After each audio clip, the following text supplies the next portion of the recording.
That's here. There they are. Gendre, you win. They're within 50 meters of the road. Gendre wins. Aubrey, Noelle, Aubrey.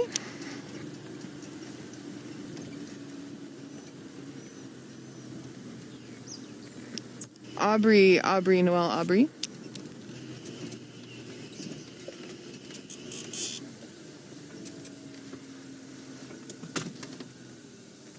Tell me when you're Gendre. Okay, so when we did our double or nothing bet, mine was that they were in that block, and then I said to Gendre, they have to be within 50 meters of that road you want to go down. They are exactly within 50 meters of that road that Gendre wanted to go down. I owe Gendre 2 cases of apple juice. Oh my goodness. Well called on the gut instinct, my friend. Well called. Yeah, fist pump. Sorry, guys. Give me 2 minutes. I just want to call Aubrey. He's busy on foot, just so he can get here with his guess. Aubrey, Noelle, Aubrey. Oh. Stations I've relocated in Nkuhumas. Sorry, the road name is escaping me now, but the road that bisects from Chitwa Cut Line to the eastern side of Biffleshoek Dam, south of Biffleshoek Dam East. They're 50 meters off the Ntlela 5-5 visual space for 3. Aubrey is on foot, so one of these spaces needs to be for him. And then there was a Jacobin vehicle that was with me as well, if the two of you want to make your way.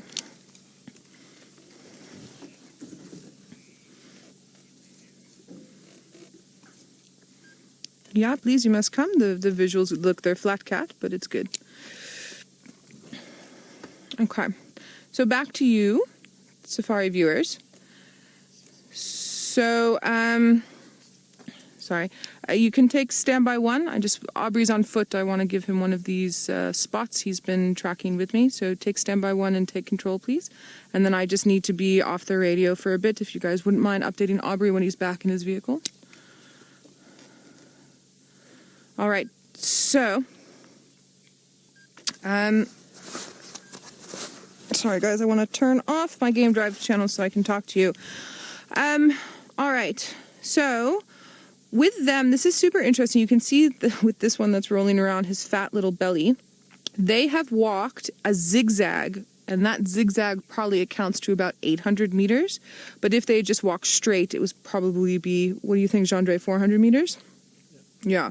So I was hoping that they were going to go back to whatever kill they had, but it looks like our first assumption from earlier in the morning, where they finished off and then moved on, is more correct, because I cannot see the flies. I cannot see or smell anything in the vicinity.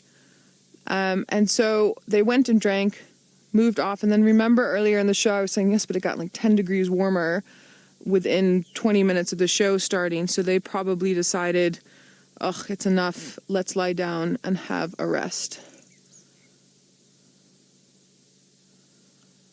And Gendre, I also have to say how excited I am that we tracked something and we have it. It didn't elude us this time.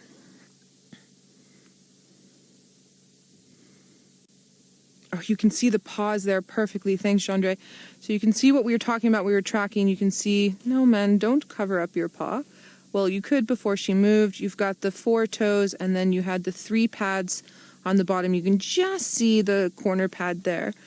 And the tracks we were following now, the ones that we finally got, and then we were circling the block, were fresh.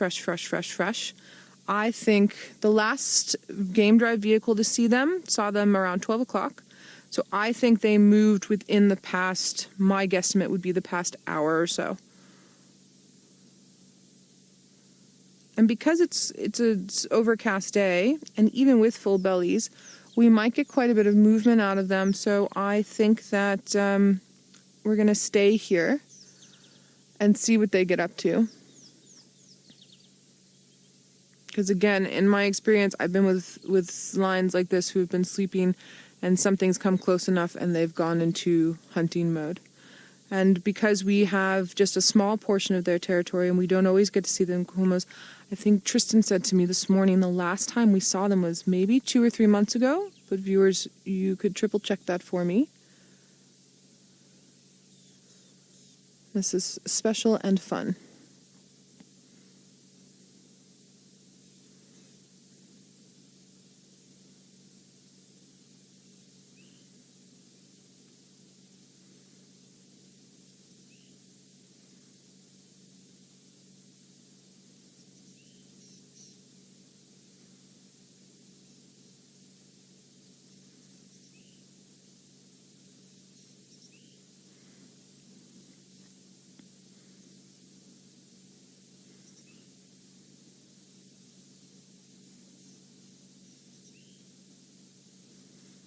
Can you see how this little one's breathing? And it's very quick. He's hot.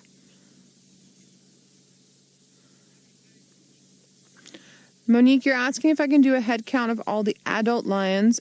Currently, right now, Monique, I can see 3 adult lionesses. There's 1.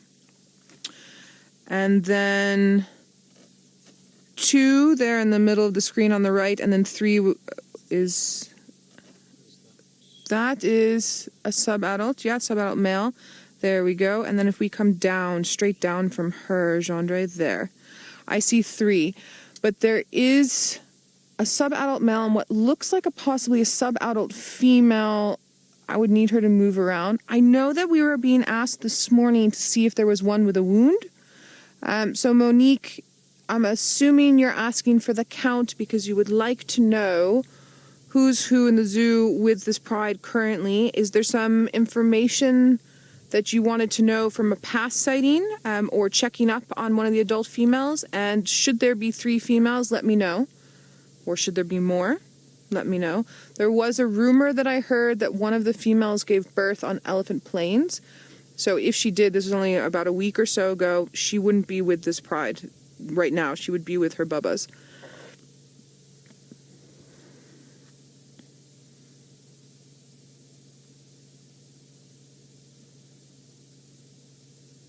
This is going to sound ridiculous, but you do just want to go tickle her chin.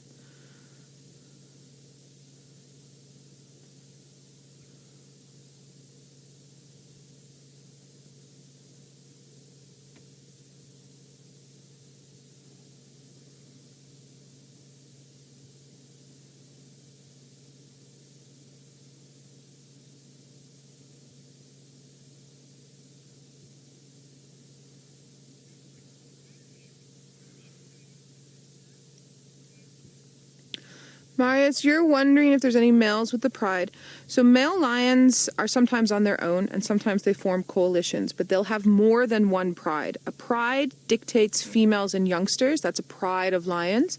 And then males form coalitions and can have one pride that they service, or they can have 5 prides that they service. It depends on the area that they traverse and their territory. From what I can understand, and I can be corrected on this, so please correct me if I'm wrong, is that the Birmingham males service this pride as well as the Styx, and I believe there's one other pride, but that the Styx and also the Nkuhumas possibly have other parts of their territories that could be serviced by other males. But that's something I need to do a bit more research on. I'm still getting my legs here at Safari Live. Guiding is guiding wherever you are, but this type of guiding and viewing with you all is a little bit different from what I'm used to. So we have a lot of technical things I've been going over, and I'm getting that slowly under my belt. And then once that is done, I'm going to be delving deeply into the leopard ID kits as well as the lion ID kits and genealogy, just to get a better grasp of the area and the history of those 2 particular species in this area.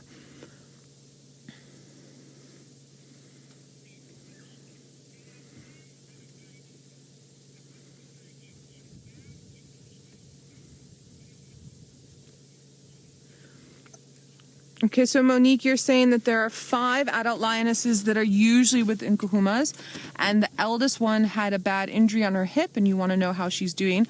Monique, I have a feeling that lioness, from what I can see right now, is possibly not here, but don't hold that 100% because I actually need the lionesses to move. So from what I can see, we're missing 2 adult lionesses. So one of them possibly is the one that possibly dropped cubs. I still need a confirmation fully on that one. And then that other one possibly with the hip injury. But Monique, just to put you at rest, I've worked with 5 different female lions who have done something specifically to back legs, some of them which have not been able to use one of their back legs, that they've atrophied so bad, who still give birth to cubs, who still see those cubs to adulthood, who still take down full-grown zebra and help their prides take down buffalo, no problem. So that type of injury is an injury that a lioness can deal with. So just to put your heart at ease, I don't think you should worry too much about it. I do know that there's sometimes a type of tick bite that some lions will get that shuts it's not Lyme disease, we don't get Lyme disease here, but shuts down their bodies. That's, for me, has only been confirmed. I've only read one paper, has only been confirmed with one young male lion north of us. I would need to do a bit more research on that. But Monique, thanks for getting back to me. That was great. All right, let's go to James for an update while we sit with our lazy lions swatting at flies. So Monique, here we go. The one lioness that was closest to us has turned over, and this is the lioness that you were looking for, the one that you said was the eldest with the hip injury. Now, Monique, what I want you to notice is, well, a couple of things. One, they've obviously been walking, and they've walked quite a distance through last night, so she's fine with walking. And they've killed and eaten because they're full. But that pink color of the wound on the back is a good sign. It does not look inflamed. It does not look infected. It just looks like a big ana, a big owie. But she's fine. Trust me, lionesses are amazingly resilient, So for us as a human, I think that we would be having complete convulsions and issues, and in and out of the hospital. But I mean, that color that you're seeing there and around the edges, that is a healthy piece of wound that has healed quite properly. It just hasn't formed new skin. It'll probably callus over. I really don't want you to worry too much about it. She's good.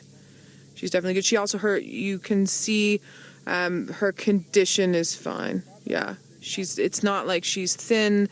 You would be able to see, look, I know it's difficult because there's a tree trunk in the way, but look, I mean, her condition around her head, around her neck, around her stomach, around her forelimbs is all very good. And when we were looking at the wound just now, you would have seen a bit more, if there was a huge issue, a bit more of the atrophy occurring if it had caused a lot of problems for any reason. So we're good. So that means then, Monique, that we are still missing our 2 adult lionesses. So it's a lot of the times within a pride, adult lionesses will go into estrus. They'll go into mating cycles together, and will drop cubs together. So I will ask Tristan when I get home about what's happening outside, if he's heard more, if it really is just a rumor, is it something that's actually happening, and we'll just have to wait and see. We've had that great update with Tundi and her den site this side, which is now going to be a closed area. We're not going to go there for a while. We usually don't go there, if I'm remembering correctly, for the first couple of months, sometimes up to 3 months, depending on whether or not she brings them out to us, etc., etc. So we've confirmed that Tundi has dropped and she's suckling, but now we're going to leave her in peace and leave her to keep up with her cubs and nourish her cubs, and we'll keep you monitored as best as we can.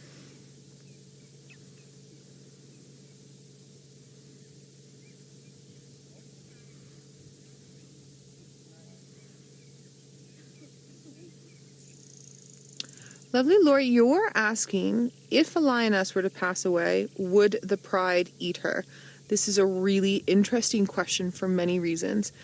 I have seen lions cannibalize each other on 2 occasions personally. I've heard of another sort of 4 occasions. In general, the answer would be no. So the occasion, one of the main occasions that comes to my mind is a pride that formed of sub-adults that were about 1.5 years old that were kicked out of their pride too young and were not adept at hunting. And they killed an impala for us and then disappeared for a few days, and then we had huge hyena activity and vulture activity. We got there and one brother was eating the other brother. So the other brother had died, and the brother that was eating him was so starving that's what he was doing. Cannibalism with lions the frequency is similar to cannibalism with humans. It happens from time to time, but it's sort of taboo. It's not something that works a lot. What I was talking about the Mapojos earlier, when they were killing and eating other lions, that had to do with a huge testosterone dominance display, but that's sort of mob, that would be similar to mob mentality with humans, and humans doing what we would consider despicable things, but in a mob mentality. Now, when it comes to other lionesses, my very dear friend that used to work in the Klasiri, which is north of us, had a situation where there was a female who gave birth to cubs, and then she brought them out from the den at about 3 months old and brought them into the Pride. And there was an old, very sick lioness that they would leave behind when they would go hunting. And then they noticed every time they came back, there was a cub missing. And then my friend actually caught, once on game drive, caught this elderly lioness going to where the mum had left the cubs with her, and killing and eating them. So there was, for us, obviously, I say, something maybe that had just gone wrong in our head in her elderly age. That was the situation that, or the conclusion rather, that we came up with. But in general, no, it's not something. They would sort of leave her, and then the hyenas would come and take care of it. Possibly leopard, but usually leopard just kill and eat the lion cubs. I haven't heard too many scenarios where they're going to eat a larger lion. It's usually the hyenas. And then, of course, all the insects that come, etc., etc. Look at that one that's hugging that tree, Gendre.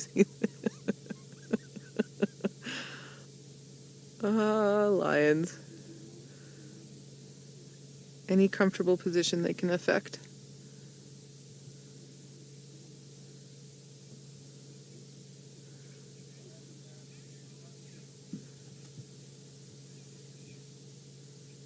Spectra, I believe you're asking, are their tails like paintbrushes with a tuft at the end? Is that correct, Kirst?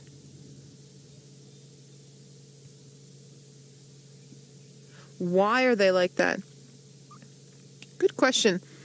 We had a question yesterday afternoon when we were with Shadow's juvenile, the youngster, that was around why do the inside of their ears and the backside of the ears not have the rosettes? They're differently camouflaged. It's around the same sort of idea. What you're seeing with a tail like this is that it has more to do with camouflage and also movement within the pride structure. Sorry guys, just hold on 1 second. I'm going to let these guys move out the way. There we go. There's another version of the tail.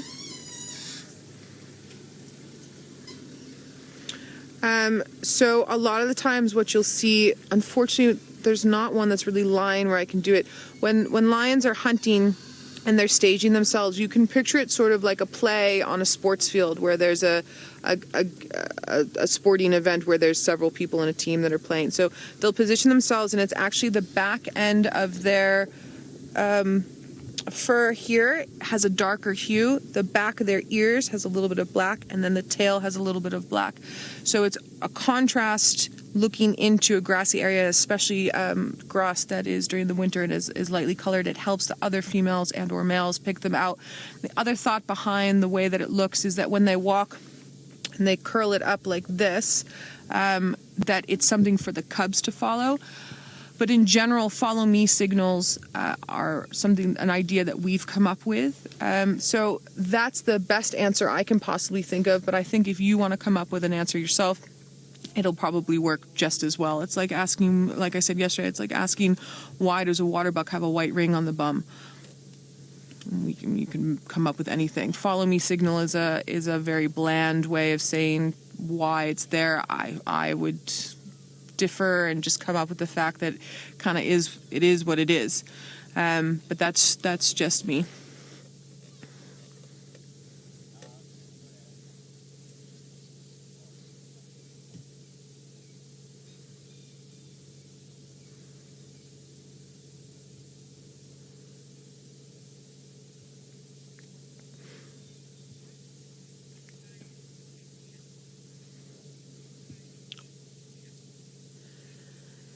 Jasmine, you're wondering, do lions and or big cats purr like domestic cats? Lions and leopards don't purr, but cheetah purr. Lions and leopards have a movable voice box. Cheetah have a fixed one. So they have more similar sounds to a domestic cat than the lion or leopard. But also, that being said, there are some gurring noises. Chandra, what's another version of a gur? Can we come up with a word for a gur? Yeah. Chandre's rolling. I can't roll my R's and making a grr noise. That will be similar to when a hiss and things like that will be similar to a domesticated cat. But in general, cheetahs have more of the similar vocal range to the domesticated cats as opposed to lion and leopard.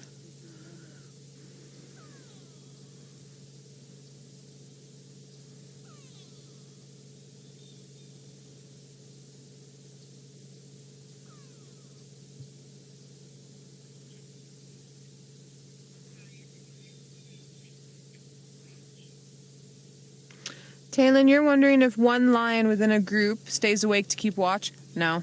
Lions know they're the biggest, baddest thing out there.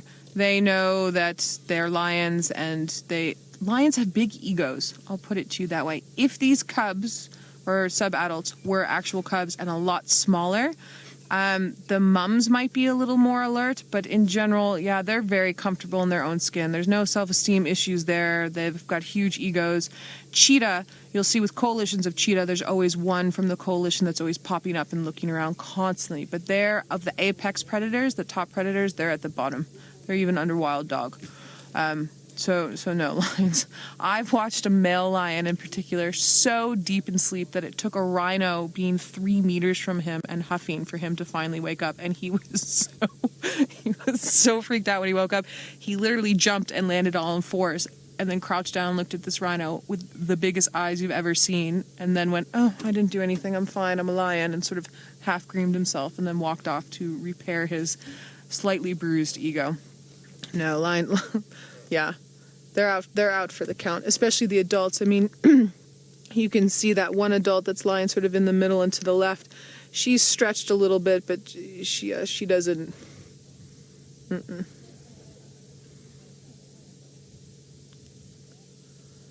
And it's interesting as well, because they're so comfortable, all the youngsters are so comfortable, so they're going to grow up. This current generation is going to teach this younger generation that to have large egos and to be very self-assured.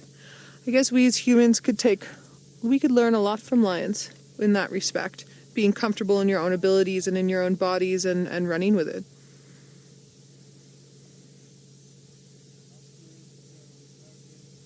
This is a horrible thought, but I would really like some sort of wildebeest to sort of come past and just get them a little bit excited.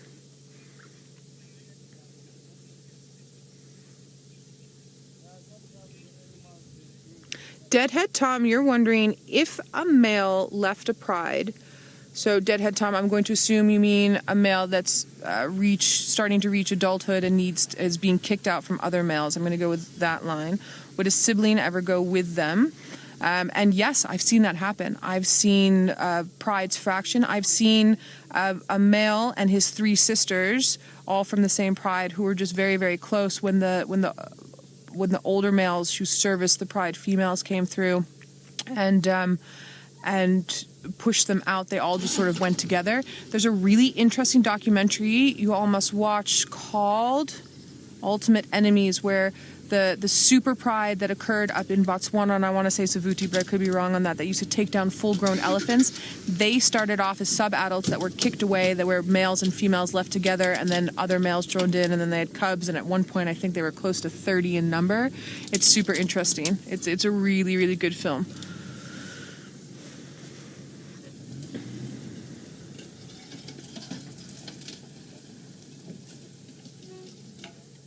Alright, so James is still fixing his vehicle. The Mara has no Wi-Fi. This whole Wi-Fi in the bush thing still astounds me. So when I started guiding, you would never go to a lodge and expect internet. And now it's almost, you have to have it. And I was also just noticing with myself the other day, my smartphone, which I'm not very smart with, it's smarter than I am, was giving me problems, and I was having small heart palpitations because, oh my goodness, how are people going to get a hold of me? And then I just realized I went through most of my life without Wi-Fi, without this smartphone. I will be okay. So it's interesting that way. That being said, however, for us to be able to do this amazing show that we do for you all, we need that technology. And so to me, it's also amazing that the technology has reached a point where we are able to do this type of program. It flabbergasts me. does flabbergast me. It's very interesting.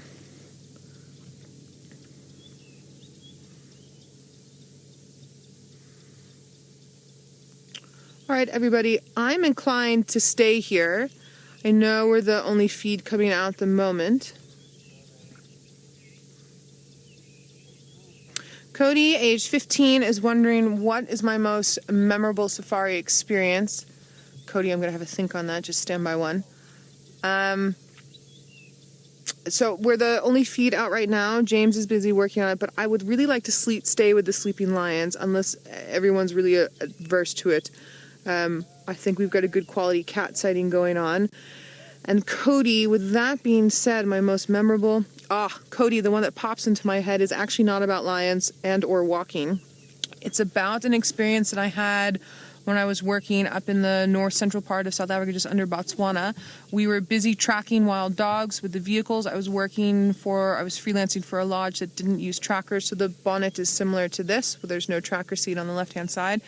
We got the wild dogs with 2 other vehicles, and we're busy following them, and it was a pack of about 14 to 15, and they kept splitting, so I stuck with 6 or 7 of them, and they are chasing impala, and they are hammering, and they're hammering, and they're going, and I can see them starting to herd this impala like this, so I stopped with the vehicle like this, and as I do that, they come from about 100 meters off, chasing this impala towards us. This impala gets towards my vehicle, jumps over the bonnet, literally from here, from the right-hand tire, jumps over the bonnet.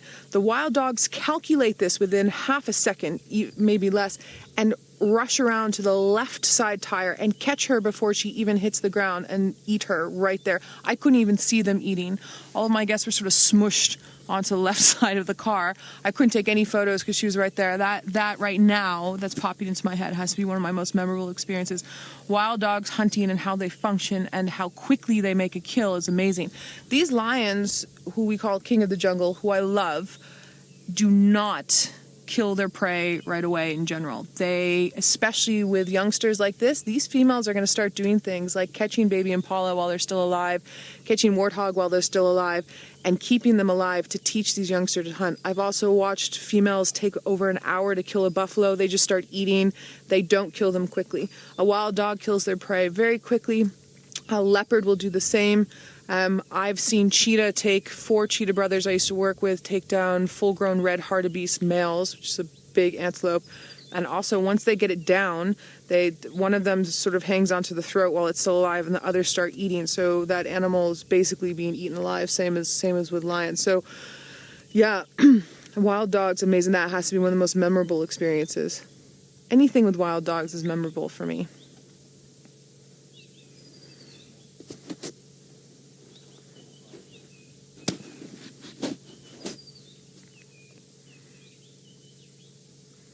Something I love about youngsters this age, lion youngsters this age, is that they like to play around with trees. So the mums will sleep like this, like what you're seeing now, or even just start with, let's say they're walking, start walking away. And the youngsters will play, and they'll play hide and go seek, and they're starting to hone their muscles, and then they'll find a little tree, and they'll climb up the tree, and then they wait for their brothers and sisters to climb up the tree, and then they all go down the tree. They're very, very playful. So what we can see from time to time is some of the youngsters are a little bit more twitchy than the adults, especially like those ones behind. So that hopefully means within the next sort of half an hour, I would guesstimate, because the temperature has now just dropped again, we're going to start seeing a bit more movement from them. They'll wake up first, they'll go over to mum and aunties and their siblings and go, oof, oof, oof, and what's called reaffirming the social bond, and touch each other's faces. Sometimes they jump on mum or auntie and sort of like, come, let's go, let's play.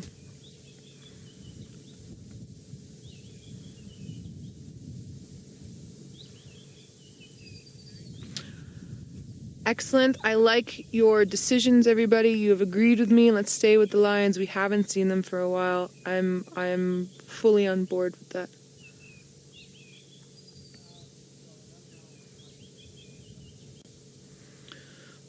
So something we've been chatting about when I get done with my drives is, it's interesting. So when you've got your guests on the vehicle with you, you can do things like touch and smell very easily. But now I'm showing you what I love through a screen. So I've been trying to come up with ways to do touch and smell with you through the screen. Now, the lions is actually a good way for me to do this. I've been part of a lot of relocations of lions, excuse me, and done quite a lot of research with lions. Their tongues feel like sandpaper, and lions smell. They smell really bad. If any of you have Labradors at home, think of a Labrador that has gone swimming and then it's gotten really hot and then maybe it's rolled in the mud and maybe something else. They smell like that. They stink.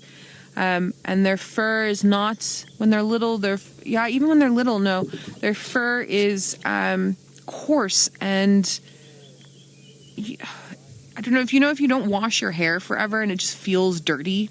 That's what it feels like. That's the best way that I can describe it. And their pads on the bottom, that's going to take me a while to think of what to think of that. There's a gentleman, and I can't think of his name just now, who does research on lions in Namibia, on the desert lions up there. And something he does is smell their feet. He says every individual lion's foot has a distinct smell, which I would totally agree. They have glands in their feet, and so that individually, and you'll see, especially with males when they're following females, or females when they're checking out other tracks that come through, they'll smell around where they've been walking, and each individual has a smell. Like humans, we all individually have a smell. If we take out all the body lotion and body wash and deodorant and everything we put on, our bodies have our own unique smell.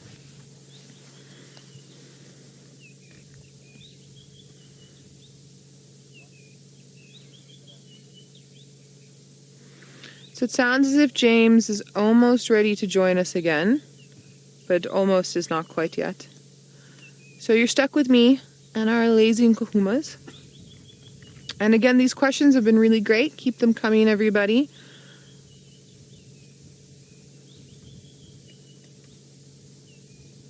There's our old lady, the one with the wound on the back.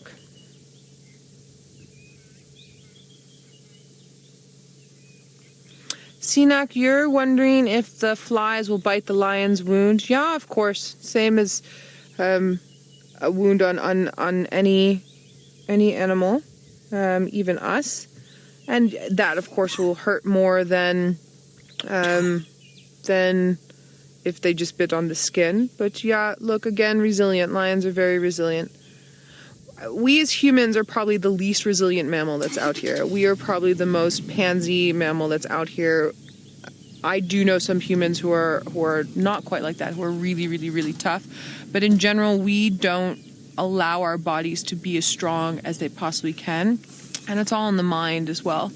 These lions, for instance, have no choice. They have to function through everything they can possibly function through to be able to survive. And it is all about survival and then passing on your genes. Look, without being able to do sort of brainwave function where we take their thoughts and then are able to communicate them into human language, which, I don't think we're ever going to be able to do. We can never truly know. But that willpower is important, and I think that's something that we as humans struggle with, is the willpower to just get past all the emotive state. I know it's something I struggle with, and so that allows us to have more difficulty maybe understanding the wound situation and all of that. But she's good. She's very good, and in general they're good. I even know of a lion who had a leg that was taken out by a snare and still managed as a three-legged lion.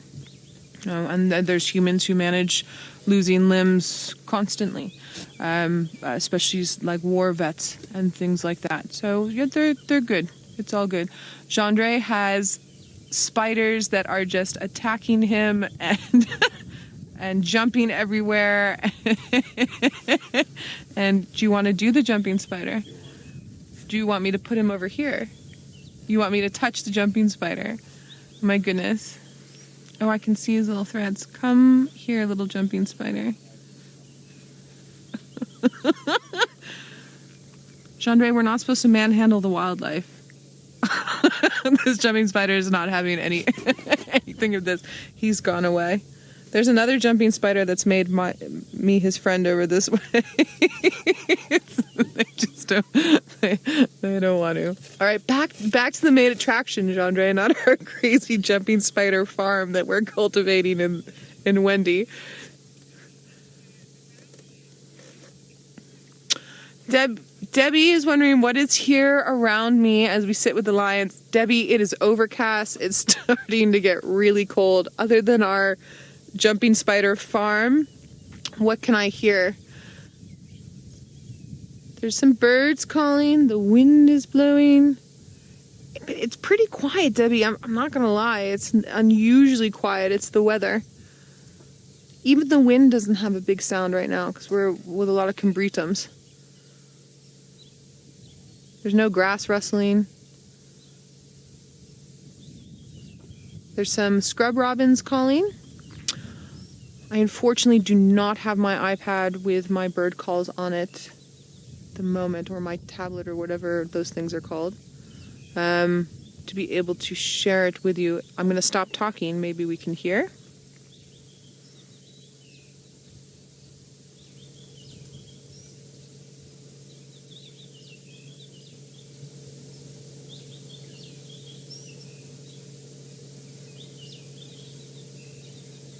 Okay, so you guys can hear some of the bird call. There's crested francolins calling in the background.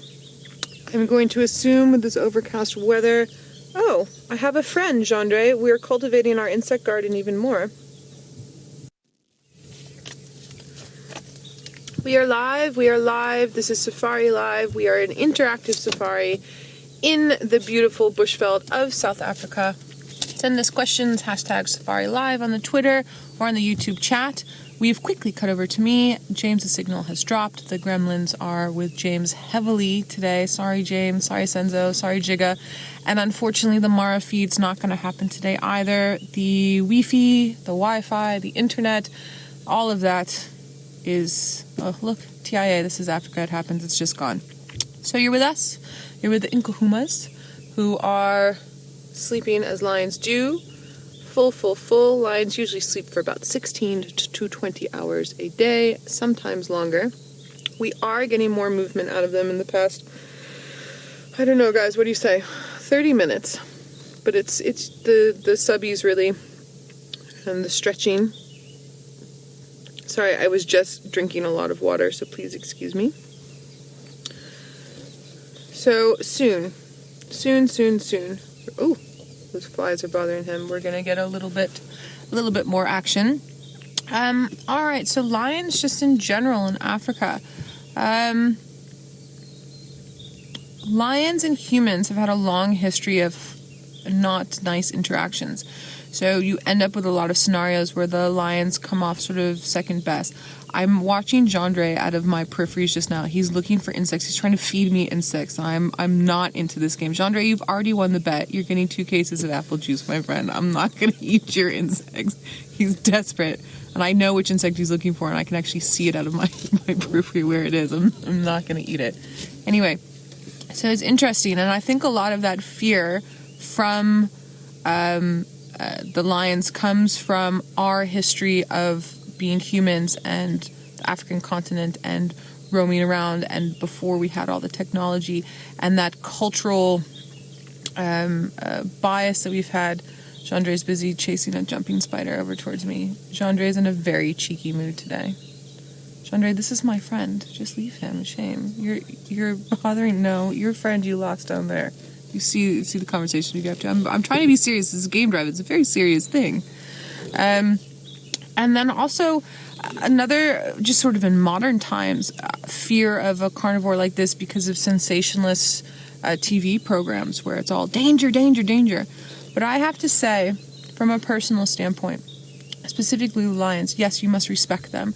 But they will always tell you how they're feeling. And you just need to know what you're looking for, and you need to respect those distances and respect how they're functioning. And then you can interact together. I am not saying that you must go and cuddle up with a lion. That's not what I'm saying. But I'm saying that within our bubble and their bubble, you can interact fine. Jandre has seen the insect that he wants me to eat. Jandre. That is what Jandre wants me to eat. It's not gonna happen. Yeah, Kirst, you can come join us on Game Drive and eat one. Kirst is saying delicious. Shame, this poor ant is just trying to do his ant duties. Look at him with his little antennae, checking everything out. doing his little scent marking in case he finds food. You can follow his trail back. I'm not gonna pop him in my mouth. My karma would not go over well, Chandra. It would be bad karma. Bad karma. All right, back to our lions.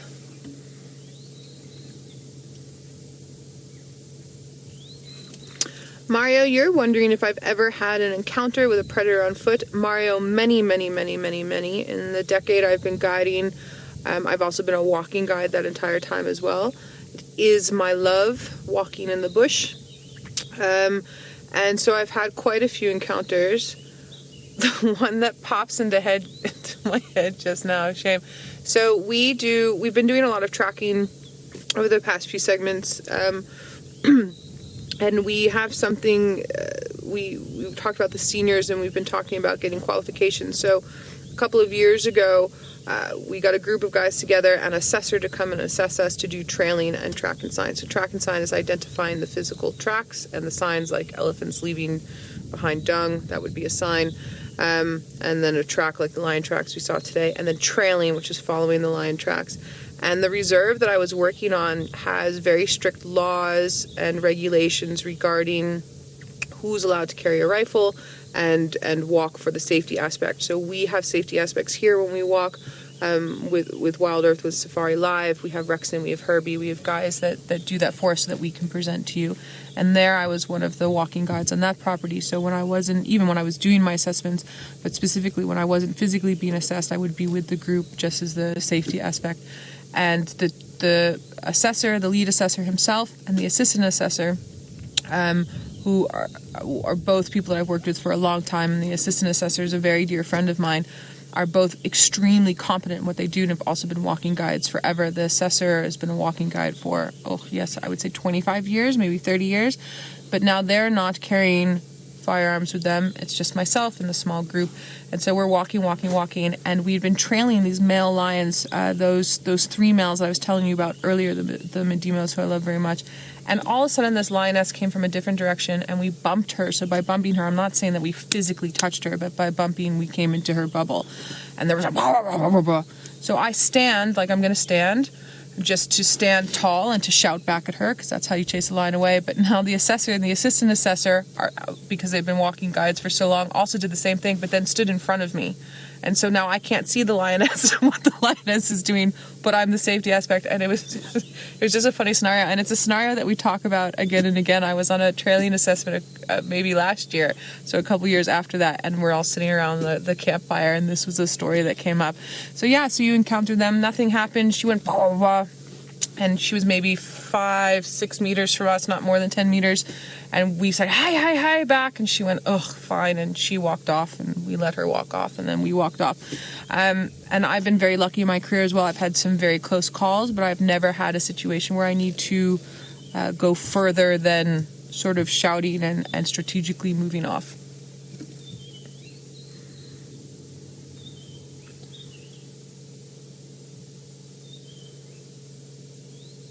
Shane, don't kick your mate. Alright. James is fixing his vehicle again. It's just us. It's just us with our lovely, lovely, lovely lions. Twitching away, getting bitten by flies, having little lion dreams. Half listening to our conversation.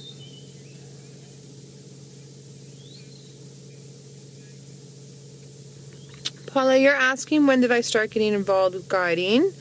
I started guiding. I started my training late 2006, and then I started guiding on my leaves from training in 2007, and then got fully inducted into a guiding team at the end of 2007. I think. I'm very bad with things like this. And then, so it's been 10 years. And then over the years, just kept carrying on. I was really lucky. I felt like in my sort of early 20s, when I was 20, 21, 22, I was really searching for something, and I accidentally fell into this field via the via. And I get to play outside all day. I have severe ADD. I run around constantly. And I love being outdoors. and I love interacting with people. I started being in the service industry when I was about 14. I've been a waiter, I've been a bartender, I've been a housekeeper in a B&B, but combining the outdoor things with the service industry and finding the guiding has really been something that for me personally has been absolutely amazing. I feel very blessed that I don't think there's many people who get to do something every single day that they're absolutely in love with and feel so comfortable with. I give a lot of thanks every day. It's hard when you have to work with Gendre. I don't know what I'm going to do with him. He's laughing in the back. Sorry. Yeah, no, I'm very, very blessed, and I'm blessed to be able to share my enthusiasm and my love and all of the knowledge that I've been given by mentors over the years now with you all and with my previous guests as well. Thanks for the question. I'm a little embarrassed now. We have to go back to the lions.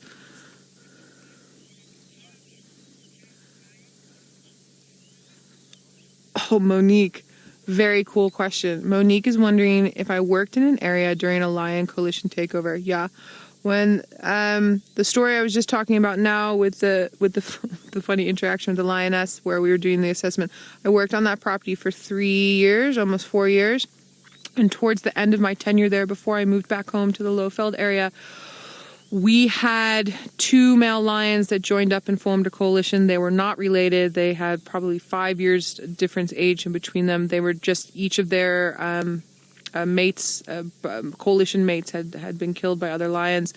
And they moved into an area where there was a coalition of 2 males who were brothers, not from the same litter, but who had been in charge of the area for so long that they were sort of complacent about it. And these two other males were like, no, we are so tired of not having our own space. Oh, sorry, I misquoted. There was one male who didn't have a coalition mate, but he was kicked out of his territory that he had formed by the Medemos that I was telling you about. And then the old male, his coalition mate had been killed, and they came in and they wreaked havoc. So during that time, 2 of the lionesses that were in the main pride for that sort of central eastern area had given birth to little ones, and we were hardly ever seeing them because when the pride takeover happens, new males will try and kill any cubs so that the females go immediately back into estrus and can be mated with, and then it's their genes that carry on. And then the 2 brothers that were being chased everywhere, they never really fought back. They just went into the fringes of their territory and were like, it's fine, we'll stay over here. And the saddest part for me was finally, after about 2 or 3 months of this happening, maybe even a little bit longer, the 2 sisters who had the litters within about a month of each other moved up into the northern part of their territory. And in the night somewhere, these 2 new males came through and just wreaked havoc amongst them. And one of the little cubs got disbanded from the 2 sisters and his litter mates. And these were cubs that my tracker and I had worked along with other rangers in helping to find and helping to view and really, you feel a connection with these ones. And my tracker in particular had worked on that property for 11 years, so he'd even seen the mums grow up from little cubs. And so we decided not to go into that area at all. I don't want to see, it's too sad for me. So I know it's part of nature and I agree with it, but I don't need personally didn't want to go up and see it. So after about 5 days of this cub being away from the pride, my tracker and I decided that he's probably passed on. It's not gonna happen. The mums have moved on. They'd gone off kilometers away from him. So we go up there and we are sitting on the damn wall and the sun's already set. And after the sun sets, you have about 20 minutes of usable light. It was just the last sort of 5 minutes of that usable light. And as we're about to leave, these 2 male lions walk out and we're like, oh yes, fantastic, fantastic sighting. Sticking with them, but now they've headed in a beeline. And my tracker looks back at me and I look at him and I go, oh no, this cub is still here. But now I have guests with me. We have these lions that are here. And I had guests with me, fortunately had guests with me who have been on many safaris. Some were local South Africans. Another, I believe, was a couple from the UK. So I just said to them, listen, this is going to be a little bit rough. I can leave if you need me to leave, or we can watch this interaction. They said, no, please, we want to watch this interaction. And as we said that, these males chased this little cub out from under a bush. And unfortunately, the cub did not survive this interaction. So now, thank goodness we're in the dark because, even though, again, this is part of nature, and as a sighting, this is one of the most incredible interaction sightings I've ever had. But myself and my tracker both had little tears that were coming down because it's sad. Little tears, so thank goodness it's dark and we're looking ahead. But then what was most interesting about that is how the two males treated the cub's body and what they did with it.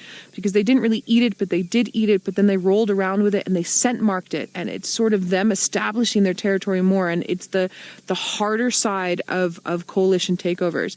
It's the side that's harder to stomach, especially when you've been watching these creatures for as long as my track and I had, or as long as, say, if this would have happened on with any of our lions here.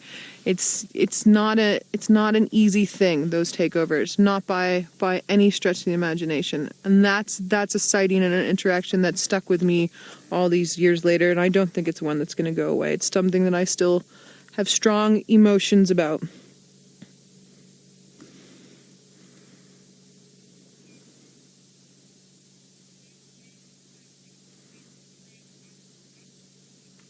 James is still fixing vehicles. He's trying to see if he can organize, possibly for a walk. We don't know if that's going to happen. We will have to wait and see. Oh, we can see that pad nicely now. Watch, I'm going to say that and then she'll move. So tracking like we've been doing. Now here's the pad. So the 1, 2, 3, 4 toes on the top. Excuse me, pads on the bottom. You can even see the little dew claw at the edge. Earlier, when she stretched, Gendre could actually zoom in and we could see the claws. You can't see them now.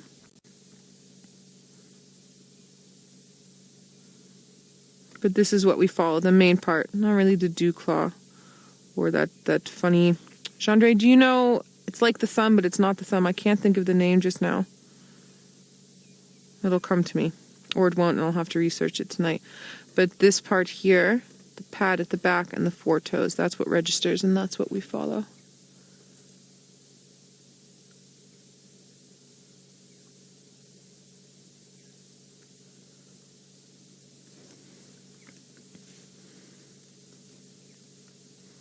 I can hear an oriole, a black-headed oriole in the background. Choo, choo! That is the worst oriole impression ever. I'm so sorry, everybody. Our crested franklins are still going. The wind has died down for the most part. It's here every now and then, but not very noisy. I can't smell anything. My nose is blocked.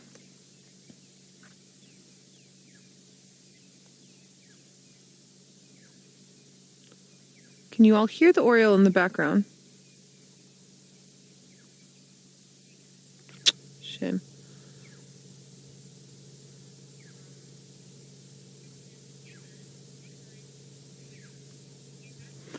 Emma, you're wondering if lions see colors. Great question. So, Emma, as far as I know, lions, most predators, most mammal species, but we'll go with predators for now, see in black and white and shades of gray. I have a friend who was a mentor of mine who's colorblind with red and green. And for him, the way that he would see the mutedness of those colors is more similar to a lion than, say, myself, who I can see, as far as I know, I can see the full spectrum. I don't know, I haven't had my eyes tested in a while. But no, black and white and shades of gray. And also there's been some discussion on vertical striping. They see it in sort of vertical striping. I would imagine almost like barcodes, but I feel like it would be more like when we do the IR at night, with a little bit more striation in it. That would be my guess.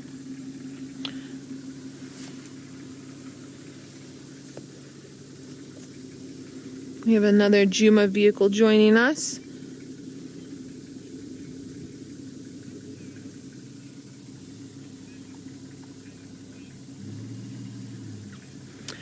Kitty Bang Bang, you're wondering how far away I am from the lions. Oh, from the leopard's den. From Tandi's den. I'm a few kilometers from there.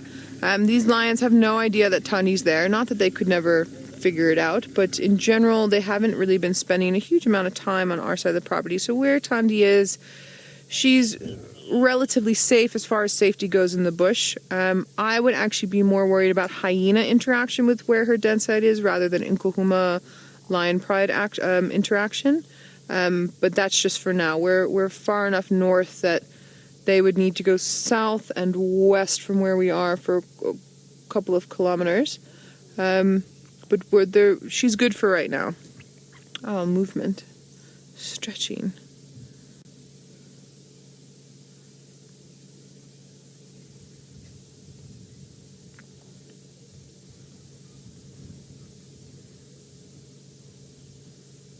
Are those ticks, Chandra? Or is that just mud? Oh, I think it's just mud. Shame, one of the cubs that we were looking at this morning had a big old tick right under his eye, which cannot be comfortable. And of course, not having hands. Oh, it's mud. Not having hands, they can't really get them off. But you can actually see there where Chandra was just showing now. So that is mud, but you'll see, especially with the older females, a lot of that area around the neck is puckered and sometimes stays puckered because when they're mating, the male will bite the neck there. So with an old female like this one, this is the one that has the healing wound on its back left flank, she would have gone through enough estrous cycles and mating with males that those marks will stay for a lot longer. Something I want to point out, Chandra, if we wouldn't mind going to those two sub-adults that are at the back who are laying with wide open, their parts exposed.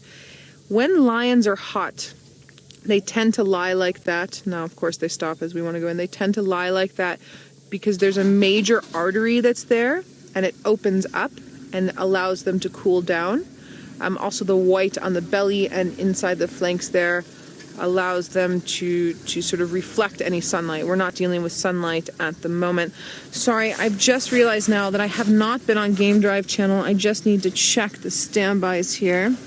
Excuse me 2 seconds. Are there any stations on standby for the Nkuhumas near Biffelshoek Dam?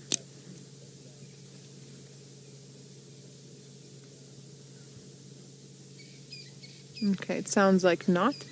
Sounds like everybody is carrying on with their afternoons and we can stick with the lions. James is now on a bushwalk and he is going to go for a little bumble with you all on his own 2 feet, so let's link to James. Our lions are still resting, so my half an hour of movement was off, but it is definitely getting very, very, very chilly. So we are gonna stick with them, I think, for another sort of 10 minutes, maybe 15, in the hopes that we get a lot of grooming and touching and interaction. And if they don't move in the next 10 or 15 minutes, then we'll probably bumble along and see what else we can find for you. And then try and find them maybe again in the morning, you never know. And we will have to wait and see. We were just discussing now with some other fellow viewers of these lions about the buffalo situation, which we were also talking about this morning. And we were just talking about how this pride in particular really loves buffalo. And Chandra was saying last year, October, yeah, because we're in November now, so it would be a year ago, they killed, what was it, Chandra, 24 in 1 month. They killed 24 buffalo in 1 month. And where I was working last year, farther north from here, our prides were doing the same thing. It was getting to the point where we had 2-year-old females that were part of the pride, 3 of them, and they were taking out buffalo by themselves, but they weren't even really fully killing them, and they were just sort of leaving them there and then going, oh, well, that was fun. Let's see what else I can find. It was sort of a plethora. We had a tracker that I worked with who was saying that we should take the lions and keep them away from the buffalo just to make them actually hungry so they could see what it's like to be a proper lion. Jamie was so despondent. But we have not been seeing a huge amount of buffalo on the property as of late. My personal opinion is it has more to do with the population numbers being very low and the rain and the Mapanis than anything else. But I would be interested if anyone else has theories. I don't know what James maybe thinks about the lack of buff, what his ideas around it would be. And then, yeah, and you'll see they still adapt, and they're still going to go for large prey. I would assume when the buff aren't around, they're going to go for things like giraffe, full-grown zebra, full-grown wildebeest. That would be my guesstimate. Viewers, do you all have any experiences that you've seen on Safari Live with the Nkuhumas that you want to share with me so I can build up my repertoire of stories with these ladies? That would be interesting.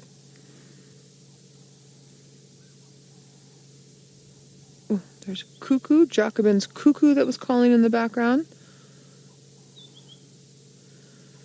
We're getting a bit more movement than before. A little bit of smelling going on. Oh, there's a yawn. So remember, when lions start to move, they yawn, they stretch, they get up, they lie down. They yawn, they stretch, they get up, they lie down.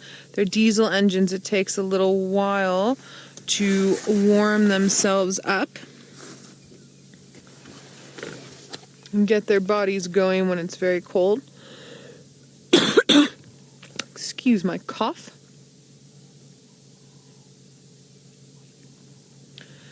But now that they've started yawning, they're going to keep repetitive, just similar to us. We yawn, the people next to us yawn. So 2 of the large females have both yawned and both stretched, so they're going to keep doing that, and then we will get some movement out of them. So I might just extend our 10 to 15 minute deadline for a little bit longer, because there we go. Fabulous. We are going to get some nice movement now. And by movement, it could just be getting up and lying down.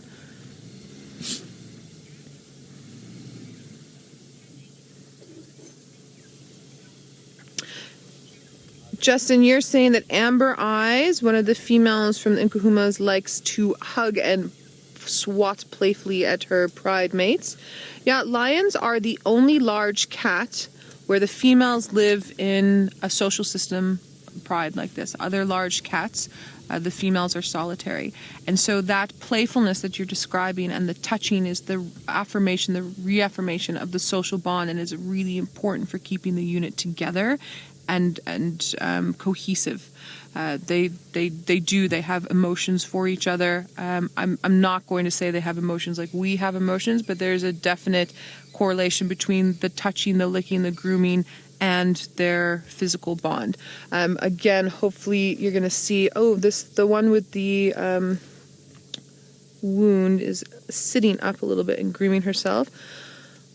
Monique, I believe you said earlier that she's is the eldest for the pride. Sometimes the eldest is the one that's quote unquote in charge. Sometimes it'll be another female. I've seen both happen. They don't necessarily have an alpha, but you will sometimes see a more dominant female within the group, and she's usually the first one to start moving. I personally have seen the dominance switch from females to females, and I've also seen one female be absolutely dominant until she passes away and another female taking over. I've seen the variation across the board. There you can see we were talking about with leopard yesterday with ID marks above the whisker line. Lions have the same thing. I'm sorry, and then she goes away. Cheetahs do not, however. Cheetahs, you use the tail. James is still ambling along quarantine, so let's head back to James. Maybe we can ask him our buffalo question about why he thinks the buffalo are not here and see what his educated opinion is on that scenario. Hello. So that lioness is doing nothing, but if we come to our lioness with the wound, she is being a little bit more entertaining. She's actually looking like she's cleaning her wound at the moment, which is one of the reasons why it's probably stayed so clean. But you'll notice as she's cleaning at the bottom of her jaw is starting to get a little bit red with blood, so it does irritate it when she cleans it, but she is doing the correct thing by licking it to keep any sort of debris off. And then also, like any wound, it is going to bother her and it is going to need a little bit of soothing. It does look like maybe she pulled off a little bit of a part of the scab there. But again, don't worry too much. The wound looks good. It looks healthy. She's fine. She can obviously still function. And remember, again, she's an old lady. So the older we get, just like with humans, the older we get, the more prone we are to injuring ourselves, and our muscles don't work the way that they used to when we were younger. Skin gets thinner, our eyesight starts going, our hearing starts going. Same with any mammal. But this whole grooming is part of the ritual we spoke about earlier, where they yawn, they stretch, they get up, they lie down, they groom. It's all getting ready. Like when we wake up in the morning, before we get ready for work, we will prepare ourselves, brush our teeth, wash our faces, brush our hair, put our clothes on, same sort of idea.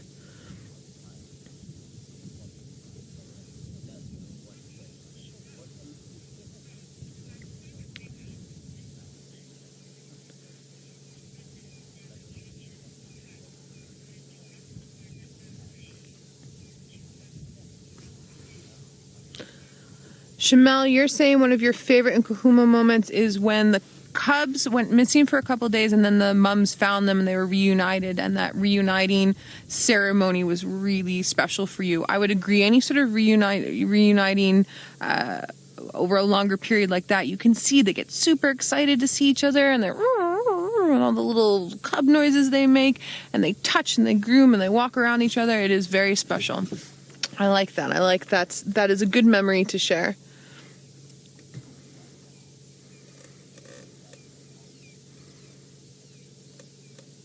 Okay, old lady, stand up. I know you want to. Don't lie down again.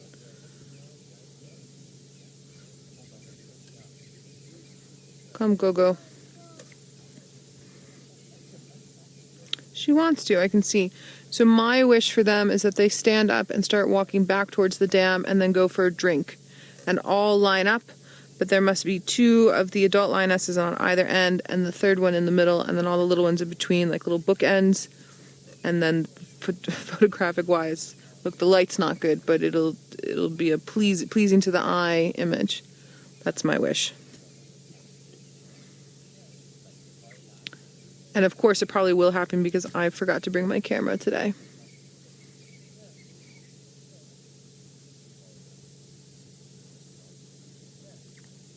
The vehicle that's with us in the sighting is busy chatting about who we are and what we do.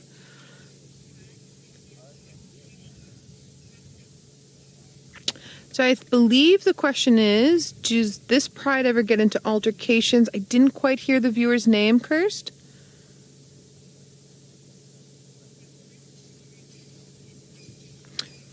Caster, do they get into altercations with other pride? I would assume yes, most prides do, and within this area our population densities of things like lions are quite high. The whole Lowveld in general is going through a high leopard lion population and a low cheetah population dip at the moment. So yeah, for sure. I personally haven't seen them in an altercation, but yeah, they most definitely will.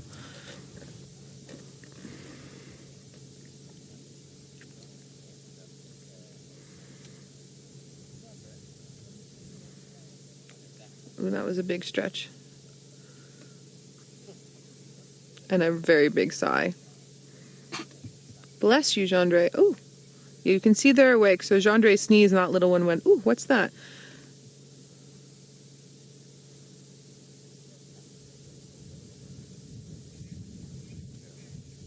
James has found a bird. Let's go to him quickly before it flies away. Oh, James, you're hysterical. I'm laughing so hard right now. Ha ha ha. Yes, they have lifted their head. No, there isn't huge action. That one at the back is busy stretching into the tree. The elderly Mogogo lioness has moved a whole 4 meters. Now we can't see where she is. But it's getting there. It's getting to be that time. So viewers, for our last sort of half an hour, shall we stay or shall we meander? Debbie, you're wondering if the sub-adults have a dominant leader among them. Not as far as I know. It's an interesting thought to think about. That I'm sure with personality-wise, there might be one that's more outgoing than others. That I've definitely seen. But no, not with lions. Not that I've seen. Doesn't mean it can't happen, but not that I've seen, no. I don't know, I say this and then I know they're going to start moving. They're just not working within my time frame. Come, lions, you understand that we have a schedule. We've got a broadcasting schedule. Come. I think that's why they do this. They do it on purpose, is that they know that we want them to move about and give us fantastic sightings, which they have. They've also cost me 2 cases of apple juice to give to Gendre because they were 50 meters off his road and not in the block where I was busy tracking them. There, you can just see on your mid right-hand screen that old lady.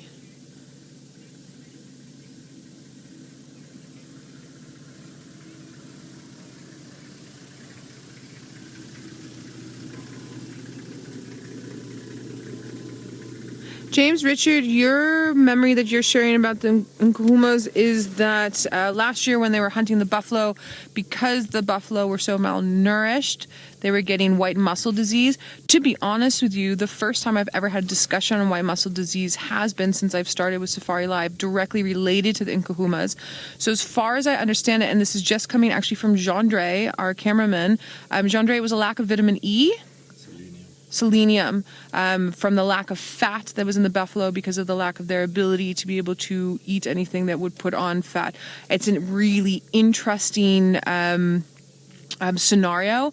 I very much love wildlife diseases and learning about them, and also how they transfer and what happens, and then interactions on this level. So it's something I would like to do a little bit more research on. Thank you for bringing it up. It's a really interesting point. But the little bits that I do know actually come from Jean-Dre and from Herbie and from Tristan. And now from yourself as well, where you were just discussing it with us as your memory. Yeah, really good point to bring up. Thank you.